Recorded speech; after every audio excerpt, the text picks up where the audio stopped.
नमस्कार मित्रों। आज की कहानी है मांसाहार पाप या पुण्य। और चैनल पर नए हो तो चैनल को अवश्य सब्सक्राइब करें। दोस्तों, आज की कहानी बेहद ज्ञानवर्धक और प्रेरणादायक है, तो निवेदन है कहानी कृपया पूरी सुनें और ज़्यादा से ज़्यादा शेयर करें। एक समय की बात है जब एक दिन भगवान श्री कृष्ण यमुना तट पर बांसुरी बजा रहे थे। उसी समय अचानक एक घटना घट गई। एक हिरन दौड़ता हुआ वहां आया और उनके पीछे जाकर छिप गया।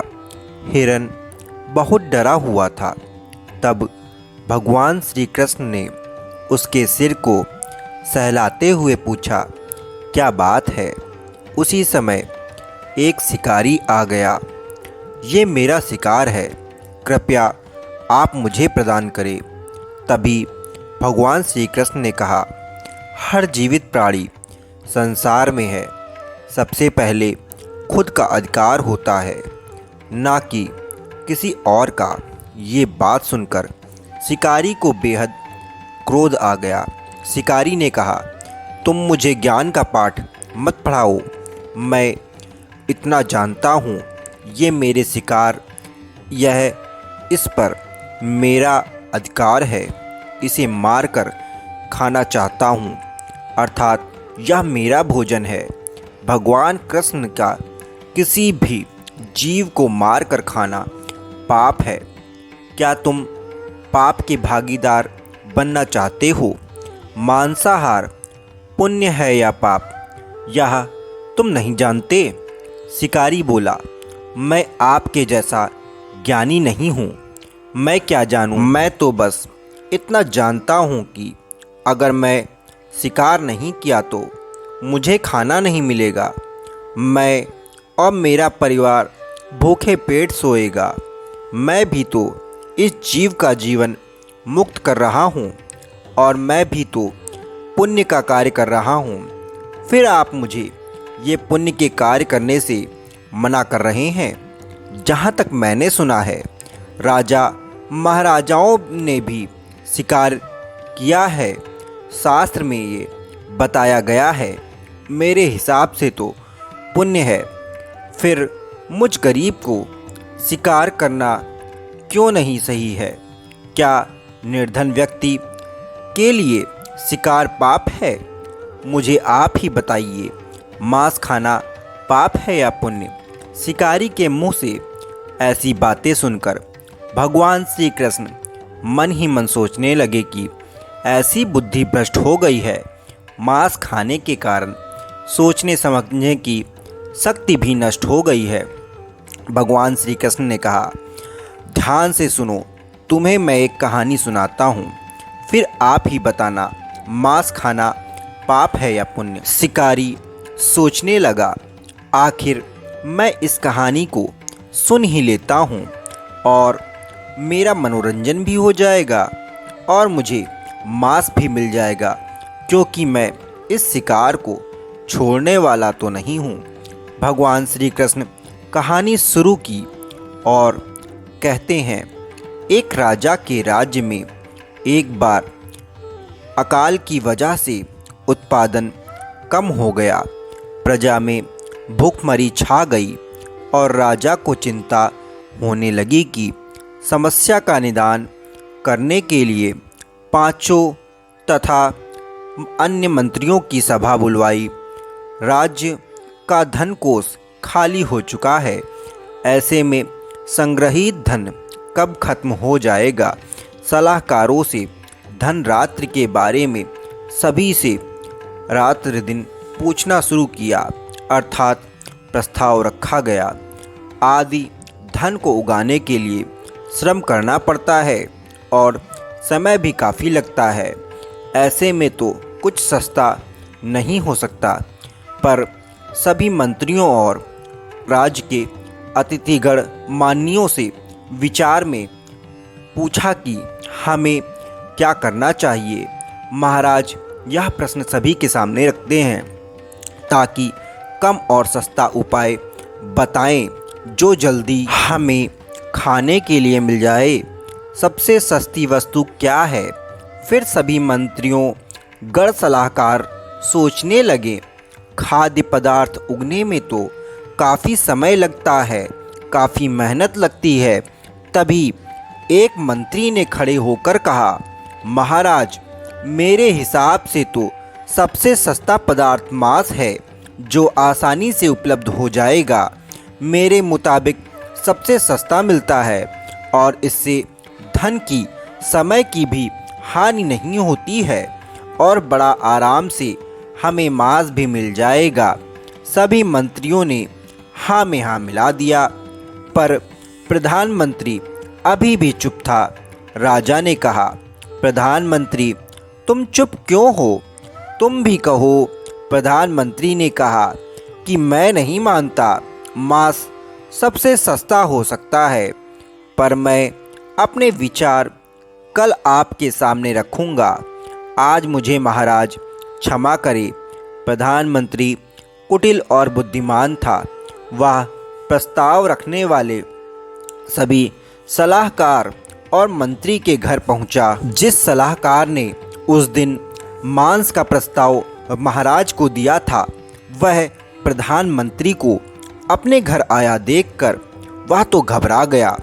सलाहकार जिसके डर से कांप गया।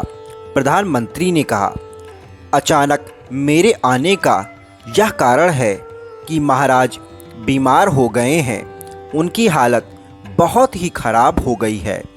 आज शाम से राजवैद्य ने कहा है कि इनकी प्राणों को बचा पाना बेहद मुश्किल है। राजवैद्य की आज्ञा से मैं तुम्हारे पास आया हूँ। सलाहकार, राजवैद्य ने क्या संदेश भेजा है मंत्री जी? प्रधानमंत्री ने कहा, महाराज की जान को खतरा है। अर्थात क्या समस्या होगी? प्रधानमंत्री ने कहा, किसी सप्रिय आदमी को 1 तोला मांस महाराज को चाहिए, तभी महाराज बच पाएंगे, खासकर तुम्हारा। इसके अलावा आप मुंह मांगी रकम ले सकते हो, क्योंकि आप महाराज के खास सलाहकार हो और आपने कल राज्य में यह सलाह भी दी थी कि मांस सबसे सस्ता और आसानी से उपलब्ध हो सकता है। चाहो तो आप प्रधानमंत्री पद मेरा भी ले लेना। मैं आपको 2 लाख स्वर्ण मुद्राएं भी दे सकता हूँ। इसके अलावा एक बड़ी जागीर भी आपके नाम कर दी जाएगी। सलाहकार पैर पकड़ते हुए गिड़गिड़ाते हुए बोला, यह बात किसी से और कोई को पता न चले मंत्री जी। आखिर मैं ही नहीं रहूँगा तो पद और स्वर्ण मुद्राएं मेरी किस काम की रहेंगी? अर्थात आप मुझे क्षमा करें, मैं अपने पैर का मांस नहीं दे सकता और अपने किसी भी शरीर के अंग से मांस प्रदान नहीं कर सकता। प्रधानमंत्री से याचना किया, चाहे तो मेरा सब कुछ आप ले लें, मगर मैं आपको अपना मांस नहीं दे सकता। आप 2 के जगह पर 4 लाख स्वर्ण मुद्राएं मेरे से ले जाओ, लेकिन मुझे मेरी जान बख्श दो। प्रधानमंत्री वहाँ से स्वर्ण मुद्राएं 2 की जगह 4 लाख लेकर चला गया। राजा की सभी सलाहकारों ने सबने अपने बचाव के लिए प्रधानमंत्री को अपने घर आया देखकर कोई 1 लाख, कोई 3 लाख ऐसे ही स्वर्ण मुद्राएं प्रधानमंत्री को दे दिया। इस प्रकार प्रधानमंत्री ने रात ही रात में इतनी धन, एक ही रात में 1 करोड़ स्वर्ण मुद्राएं जमा कर लिया और सुबह होने से पहले ही अपने महल में पहुंच गया। अगली सुबह राज्यसभा में सभी समय से पहुंच गए। कोई भी किसी को रात की बात नहीं बता रहा था जो जो उनके साथ हुआ। थोड़ी देर के बाद राज्यसभा में अपने चिर परिचित अंदाज में राजा आया और कहीं से भी आश्वस्त नहीं लग रहा था। राजा को तो कुछ हुआ ही नहीं ऐसा लग रहा है। सभी मंत्रीगण सोचने लगे, वास्तव में प्रधानमंत्री ने उनसे झूठ बोला था और धन की उगाही की थी। सभी के मन में यह विचार चल रहा था। तभी प्रधानमंत्री ने राजा के समक्ष 1 करोड़ स्वर्ण मुद्रा लाकर रख दिया। राजा ने कहा, कहाँ से लाए हो इतनी स्वर्ण मुद्राएं, वो भी भूखमरी के समय में? प्रधानमंत्री ने जवाब दिया, महाराज, अपनी जान बचाने के लिए मांस तो नहीं मिला, यह मुद्रा है।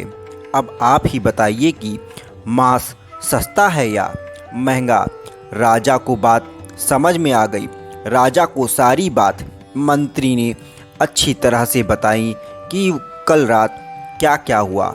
उन्होंने प्रजाति अतिरिक्त परिश्रम करने का निवेदन किया और सभी सलाहकारों और मंत्रियों को माफ़ करते हुए उन्हें अच्छी सलाह दी और राजकीय अनाज भंडार में से निकालकर राजनीति का स्वर्ण मुद्राएं किसी कार्य के लिए और श्रमिकों के कल्याण के लिए, कृषि गई, फल सब्जियां, खेतों में हरियाली, मौसम अनुकूल हो गया, नजाकत कल्याण विभाग, इस तरह राज्य का खाद्य संकट का निदान हुआ और किया गया। भगवान की वाणी सुनकर शिकारी परिपूर्ण हो गया। यह कथा यहीं पूर्ण हुई और शिकारी भी धन्य हो गया। शिकारी ने भगवान श्री कृष्ण के आगे हाथ जोड़कर विनती की और क्षमा प्रार्थना की। उसने कसम खाई कभी भी शिकार ना करने की। शिकारी को समझ आ गया, महानता तो तभी है जीवन लेने में नहीं बल्कि जीवन देने में है, जीवन बचाने में है। धर्म के मुख्य धर्म ग्रंथ उपनिषदों का सार भागवत गीता में पशु हत्या पाप मानी गई है और मांस खाने के संबंध में स्पष्ट रूप से मना किया गया है। इतना ही नहीं, पशुओं के मांस के संबंध में परमात्मा की सभी रचनाओं को अपनी आत्मा से प्यार है, अर्थात मारना नहीं चाहिए। जैसे हम जानते हैं कि दूसरों की भी वही आत्मा होती है जिस प्रकार हम मनुष्यों की आत्मा होती है। अथर्ववेद में कहा गया है, मानव के लिए चावल, दाल, फल सब्जियां हैं। माता ई रिक्शा में ही समाज की उन्नति है। 4 पैर वाले पशुओं की रक्षा करनी चाहिए। गीता में मांस खाने या नहीं खाने की बजाय में विभाजित किया गया है और विचार बनते हैं जो मनुष्य और मांस जैसी चीज़ें तामसिक भोजन कहलाती हैं। इस तरह का भोजन करने वाले लोग अक्सर रोगी होते हैं या उनका परिवार रोगी और शारीरिक कष्ट से भुगतता है। किसी न किसी पारिवारिक विवाद या बीमारी का शिकार होता है। सात्विक आहार आयु को बढ़ाने और तंदुरुस्त होने वाला और बल बुद्धि और स्वास्थ्य को वृद्धि प्रदान करने वाला होता है। घर क्लेश और रोग दोष से भी दूर रखता है। जी आहार पाप माना जाता है और यह गरुड़ पुराण कथा में भी मिलता है। हिंदू धर्म में मांसाहार पाप है और दोस्तों किसी भी जीव की हत्या नहीं करनी चाहिए। तो दोस्तों आशा करता हूँ आज की कहानी मांसाहार पाप या पुण्य आपको अच्छी लगी होगी। अगर अच्छी लगी हो तो चैनल को अवश्य सब्सक्राइब करें ताकि इसी प्रकार की कहानी आप तक पहुँच सके। नमस्कार।